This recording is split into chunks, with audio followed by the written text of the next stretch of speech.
Fala galera, Bruno Orelha aqui com mais um vídeo de introdução ao Modern, e hoje, em comemoração aos 300 inscritos do canal, eu vou falar sobre o meu deck preferido do formato, o GR Valakut ou Titan Shift. A parte Valakut do nome é baseado num terreno chamado Valakut, o Pináculo Derretido de Zendikar. A parte Titã vem do Primeval Titan, né? Titan Shift, e a parte Shift de Escape Shift, que é um feitiço originário de Morningtide. O deck é construído para tirar proveito de Valakut e o Pináculo Derretido. Ele, apesar de ter um nome composto, que é o que você identifica facilmente cartas lendárias no Magic, ele não é lendário. Então você pode ter quantos quiser na mesa. Ele entra em jogo virado e gera uma mana vermelha. Toda vez que uma montanha entrar em jogo sob seu controle, se você controlar pelo menos outras 5 montanhas, ele dá 3 de dano em qualquer alvo. Então, por via de regra, a partir da sexta montanha, ele já começa a trigar. Legal, né? Não parece um efeito surreal, porque, querendo ou não, você precisa de 7 terrenos, porque é o Valakut e 5 montanhas e mais uma montanha entrando. Porém, esse deck tem diversas maneiras de fazer isso rapidamente. Inclusive, no terceiro turno já dá para fazer coisas bem legais. Nós temos 13 montanhas para trigar o Valakut. 3 montanhas nevadas, 3 montanhas normais. O split tem uma razão, que nós vamos falar daqui a pouco. 4 Stomping Ground, que ele é um terreno que conta como montanha e floresta, então ele não só ajuda a trigar o Valakut, como ajuda a ter fontes verdes, né? O deck é basicamente um monogreen com um pequeno splash para vermelho no main deck side, né? Mas a base do deck é verde, então você precisa ter lands verdes, enquanto mais florestas não montanhas tiver em campo, pior para trigar o Valakut.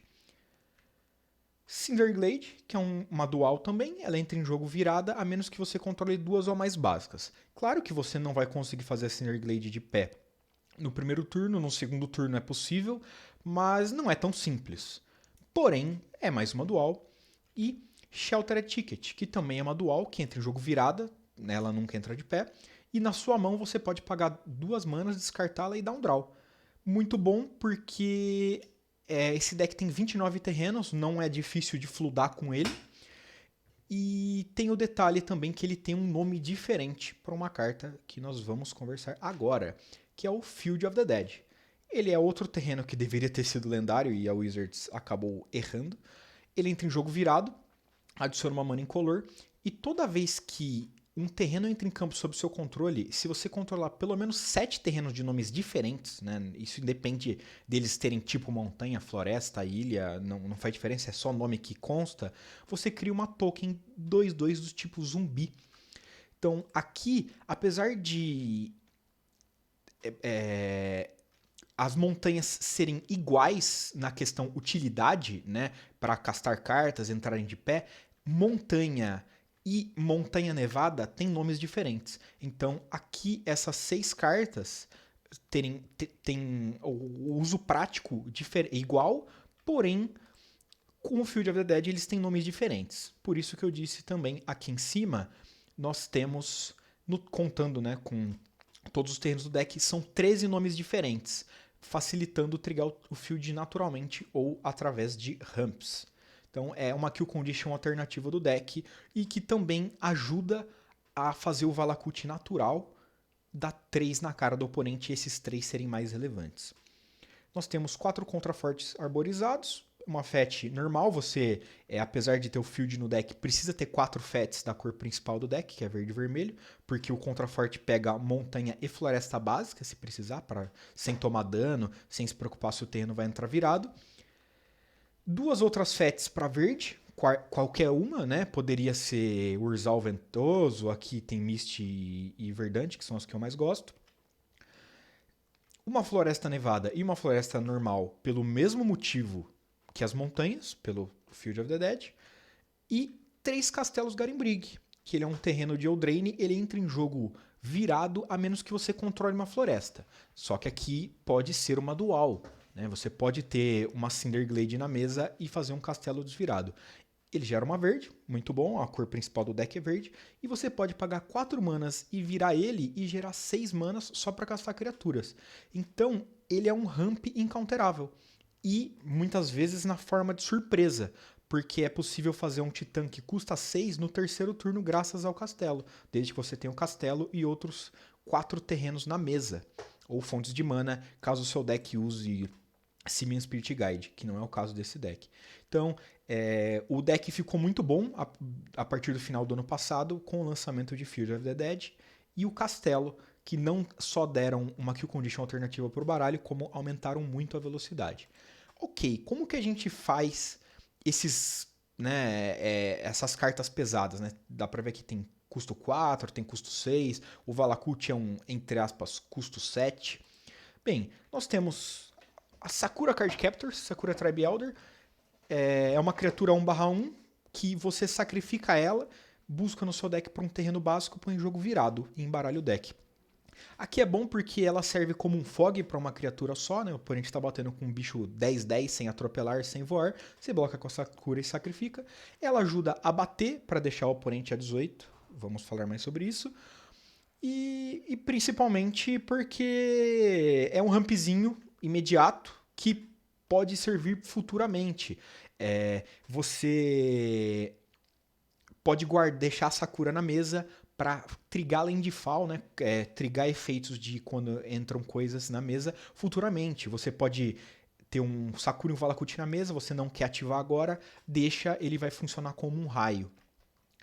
Tem o Farseek, ele busca uma carta de planície, ilha, pântano ou montanha e põe em jogo virado. Então, basicamente, ele pega qualquer tipo de terreno básico que não seja waste, né, porque ele não tem o super tipo básico, o subtipo básico, e ele não pega floresta básica.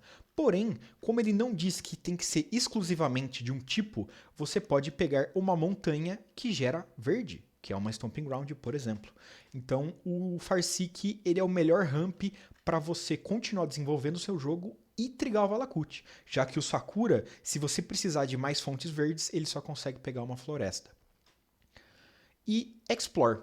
Você pode baixar um terreno adicional esse turno e você dá um draw. Como o deck tem 29 terrenos, né, quase metade do deck são terrenos, é bem fácil isso daqui ser um ramp e você dá um draw. Falando em baixar terrenos extra, temos Corsair of Crufix. Ele é 3 manas 2/4. Você joga com o seu topo revelado. Você pode jogar terrenos do seu topo, só que apenas limitado àquela sua quantidade por turno. Né? Se você puder baixar um terreno por turno, é só um. Né? Se você revelar 5 terrenos seguidos, você não pode ficar baixando eles. Infinito. E toda vez que um terreno entrar em jogo sob seu controle, você ganha um de vida. Ele tem um corpo bom. Ele é uma das maneiras de mitigar flood. Né? Você fluda com menos frequência, porque se o seu topo for um terreno, você pode baixar. E ele funciona muito bem com o Explore, por exemplo, que te deixa baixar um terreno extra. Vamos dizer que o meu topo é um titã. Aí eu dou um Explore, compro, revelo um terreno. Aí eu baixo o terreno do turno com o Corsair. E o Corsair revela outro terreno. Como eu fiz o Explore, eu posso baixar outro terreno. Então eu basicamente comprei 3 cartas esse turno. Como esse é um deck muito mais de board presence do que de card advantage, né? Não faz diferença você ter 7 na mão se você tem 2 terrenos na mesa. Isso é um draw muito bom. Além do fato de que você consegue embaralhar o topo com Sakura, Pacto e Fetis, né, e ramps que buscam no deck, né, não Explore, mas para limpar o seu topo e decidir o que você vai comprar. Temos o Search for Tomorrow, que custa 3 manas, só que você pode suspender ele por uma verde. Quando você suspende uma carta, você paga o custo de suspende e ela é exilada com aquela quantidade de marcadores. E durante a sua manutenção, você tira um marcador por turno. Quando não tiver nenhum marcador nele, você joga essa carta gratuitamente. E a parte legal é que suspende não pode ser interagido. Então, o oponente não pode dar um counter no Search for Tomorrow quando você suspende ele, apenas quando você casta do exílio. Então, é uma das maneiras de fazer Floresta Search for Tomorrow. Num deck que aparentemente não tem drop 1 sem seu raio, o Search for Tomorrow funciona muito bem. E ele busca um terreno de pé e põe em jogo. Então, ele funciona muito bem como fixer, né? Você precisa de múltiplas verdes ou múltiplas vermelhas. Ele funciona bem para isso, já que a maior parte dos ramps do deck buscam virados. E é uma maneira gratuita, né? Você investe lá atrás e ganha lá na frente. Dryad of the Elysian Grove, uma carta de Teros, né, uma das cartas que fez o amuleto sair do controle. Ela é 3 manas, 2/4, assim como o Corsair, a diferença é que ela custa uma verde só. Você pode baixar um terreno adicional nos seus turnos. Então, Dryad e Corsair significa que sim, você pode fazer como Explore, baixar 2 terrenos seguidos. E a parte muito absurda dela é que os seus terrenos têm todos os tipos básicos em adição aos seus outros tipos. Então, a sua Fatland, ela é uma floresta, planície, montanha, pântano. Floresta, planície, montanha, pântano. Ilha. Então, por que isso é bom? Não só um mana fixing, né? Às vezes você precisa de 3 verdes para fazer um castelo Garenbrig, por exemplo, ou 2 para fazer outras cartas. Como tudo seu vai contar como montanha, o Valakut vai trigar mais fácil. O Valakut também vai se trigar quando ele entrar em campo. Então a Dryad é um super ramp. Não só ela rampa literalmente, né? Você pode baixar terrenos extras, como ela também rampa a estratégia do Valakut. Então, múltiplos Valakuts, né? Se você tiver um Valakut na mesa e baixar outro sem a Dryad, não acontece nada. Se tiver um Valakut na mesa e baixar outro com a Dryad, você dá 6 no oponente. É muito absurdo, você mata muito rápido, além de que você não precisa estourar Fatlands porque elas geram mana com a Dryad. Você pode guardar as Fatlands não só para não tomar dano, como para limpar o topo com o Corsair, como dito antes. Temos o Movoli Acid Moss. Destrói o terreno alvo e busca o seu deck por um card de floresta e põe o jogo virado. Então, ele também busca dual, né? Uma dessas 7 duais. Pode pegar básicas contra decks que destroem seus terrenos de Blood Moon. E ele também destrói um terreno. Então, como esse deck faz 4 manas no terceiro turno, praticamente todo jogo, o Acid Moss atrapalha, né? Você tá no play ou mesmo no draw, quebra a curva do oponente, impede ele de te dar um comando críptico na curva, tira uma cor, né? Quando o seu oponente tá jogando com um deck de 2, 3 cores, você consegue tirar o comando dele, você consegue tirar a cólera, você tira o flashback de alguma carta, graças ao Acid Moss. Muito bom. E aqui temos os payoffs, que são o Primeval Titan, que ele é um 6 manas, 6/6 trample, isso é ok, né? Nós gostamos de criaturas que têm um poder resistência pelo menos igual, se não maior, ao custo. Porém, quando ele entra em campo ou ataca, né? Não é que você escolhe quando ele entra em campo se ele vai intrigar ou quando atacar. Não, quando ele entrar em campo e toda vez que ele atacar, sempre, você vai buscar no seu deck por 2 terrenos quaisquer, independente, não precisa ser básico, podem ser iguais, podem ser diferentes, e pôr em jogo virados.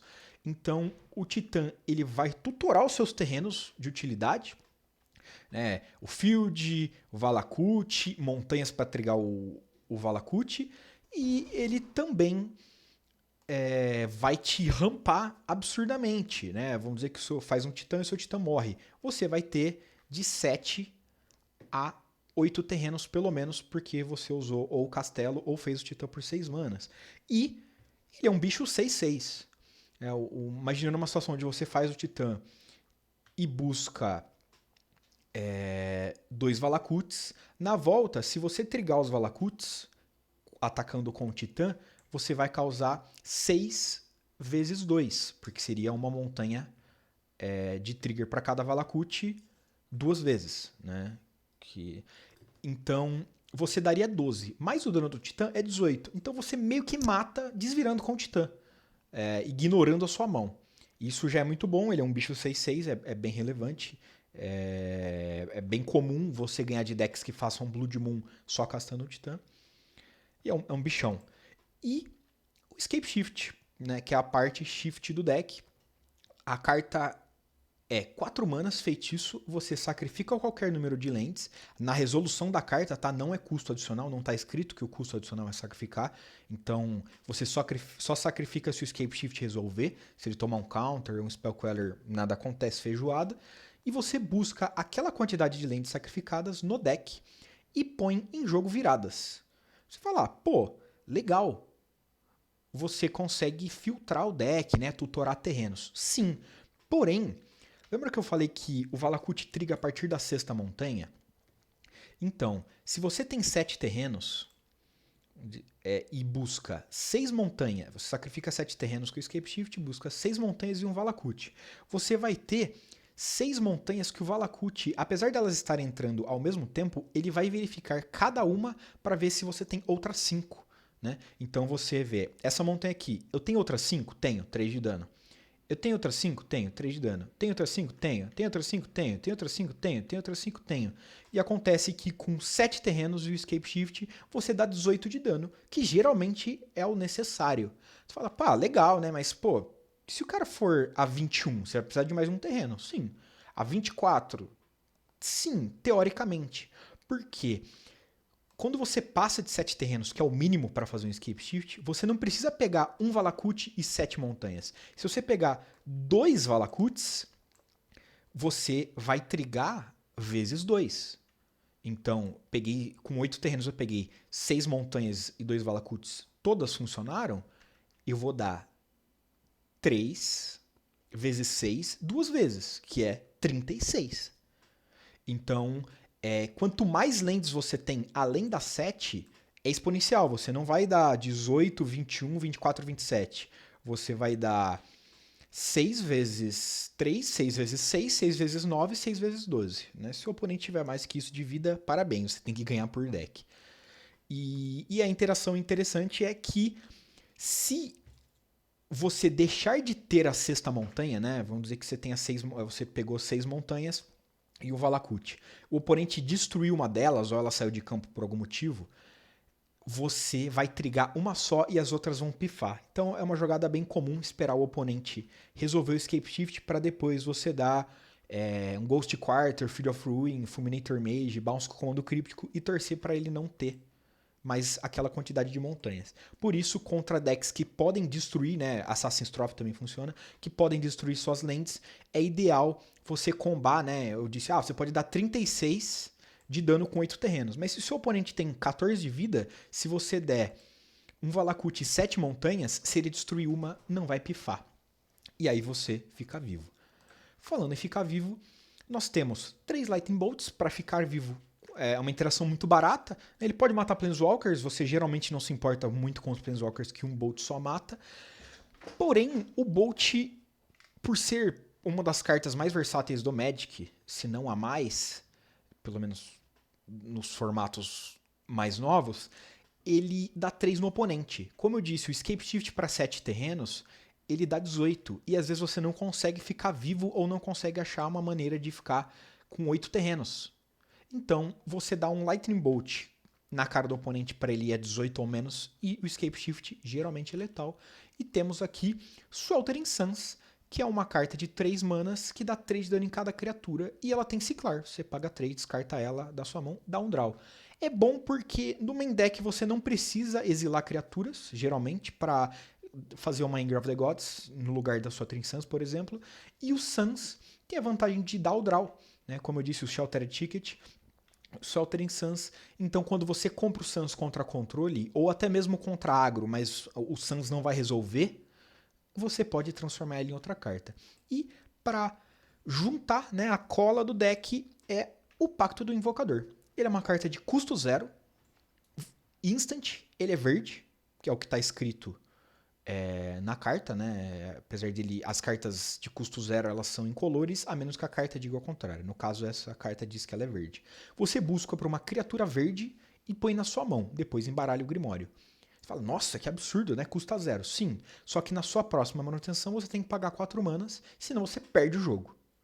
Você perde se não pagar. Então, tem que tomar cuidado, mas aqui ele funciona bem porque o pacto, você tem 3 pactos, mas não quer dizer que você tem 7 titãs. Você tem 7 titãs, 7 sakuras, 4 corsair, 5 dríade, bichos do side. Né? Então, o pacto também, além de tutorar as cartas, ele não é um payoff quando você toma descarte, né? Então, se a sua mão for um monte de ramp e um pacto, o oponente dá um descarte, pô, legal, você perdeu um titã, mas você não perdeu efetivamente um titã, porque você ainda tem 4 titãs. Se você toma um descarte no titã, você tem um a menos para buscar. Essa é a parte boa do pacto, tem que saber usar ele com parcimônia, porque senão as coisas podem dar ruim. Mas caso você não tenha 6 manas para um titã, ou nos jogos sideados onde subimos os bichos, dá para pegar outras coisas. E Dríade é um tutor muito bom pro pacto, porque ele, como ela transforma tudo em montanha, como eu disse, o Escape Shift, sozinho, o mínimo de terrenos necessário são 7. Com o pacto, se você tiver 7 terrenos, ou menos, né? Vamos dizer que você consegue fazer uma Dríade, e aí a Dríade vai transformar tudo seu em montanha também. A Dríade faz com que os Valakuts contem como montanha. Então, se você tiver ela em campo e der um escape, você pode ter 6 terrenos, porque você pega 4 Valakuts e 2 terrenos quaisquer. Pode ser Fett, Castelo Garenbrig, Field of the Dead, e dá 64. Então, naqueles jogos onde você tá meio travado na mana, você pode dar um pacto, pegar uma Dríade, fazer a Dríade, às vezes até desvirar com a Dríade, pagar o pacto e depois dar um Escape Shift com menos terreno. E agora, vamos para o side.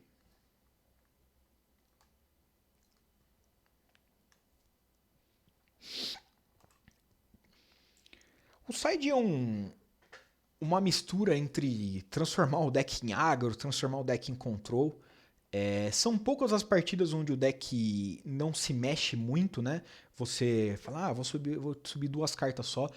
Não são muitas também que você sobe o side inteiro, mas ele tende a mudar o plano, né? O chamado side transformacional. Aqui temos 2 relíquias de progênitos. Ela é uma mana, vira, o jogador alvo exila uma carta do próprio Grimório, do próprio cemitério. Ele que escolhe a carta, tá? Você só escolhe o jogador. Então, por exemplo, se o oponente tiver uma carta relevante e um monte inútil, ele que escolhe, ele pode escolher o inútil. Você pode pagar uma mana, sacrificar a relíquia, exilar todos os cemitérios e dar um draw. Então é bom porque ele grinda muito bem contra decks de cemitério tipo Tarmogoyf, Uro, Santuário Místico, e ele dá um draw. Então, contra esses mesmos decks, você precisa não só exilar o cemitério, como dar draw, e a relíquia faz isso muito bem. Falando em draw, tem o Veil of Summer, né? Quem assiste os vídeos aqui do canal já viu muito o Veil, praticamente todo o deck verde tem Veil, né? Do Modern e do Legacy. E ele dá draw, se o oponente jogou uma mágica azul ou preta esse turno, você e suas permanentes ganham Hexproof contra azul e preto, e suas mágicas não podem ser counteradas até o fim do turno. Então ele funciona bem contra Fulminator Mage, descarte, counter. A carta faz tudo, né? Principalmente se você estiver no play. Uma Dumping Sphere é a segurança contra Trons, a segurança contra amuleto às vezes. Ela faz bastante coisa. Pode pegar um Storm. Fry, porque mata criaturinhas, né, praticamente tudo do humanos, do Defentex, do Espíritos, e ela mata a Shioki sem poder ser anulado. Então, se o oponente faz uma Shioki e você tem um removal na sua mão e ele tem uma Force of Negation, por exemplo, o seu removal não vai funcionar. O Fry funciona, além de ser versátil. Aqui sim, a Anger of the Gods, porque não só queremos um nome diferente para contornar a Meddling Mage do Humanos, como o efeito de exílio vindo do side é muito mais relevante do que no main deck, como o Sweltering Suns. Caso não existisse criaturas que voltem do cemitério, eu usaria mais um Sweltering Suns no side. 2 Beast Within, 3 manas, destrói qualquer permanente e o controlador põe uma token de besta 3/3. Como nós somos um combo, e o nosso combo envolve dar 3 de dano, né? Então não necessariamente essa token vai matar a gente, é sensacional. E um removal sem restrições para um deck verde é muito bom. Você pode fazer em coisas suas também. Se o oponente for dar um removal num terreno seu ou numa criatura sua, você pode dar Beast na sua própria carta. Mata Walkers, mata Shioki, mata terrenos, se precisar. Um Reclamation Sage, 3 manas, 2/1, entra em jogo, destrói artefato ou encantamento alvo. Não é o melhor, nem de longe o melhor hate de artefato ou encantamento.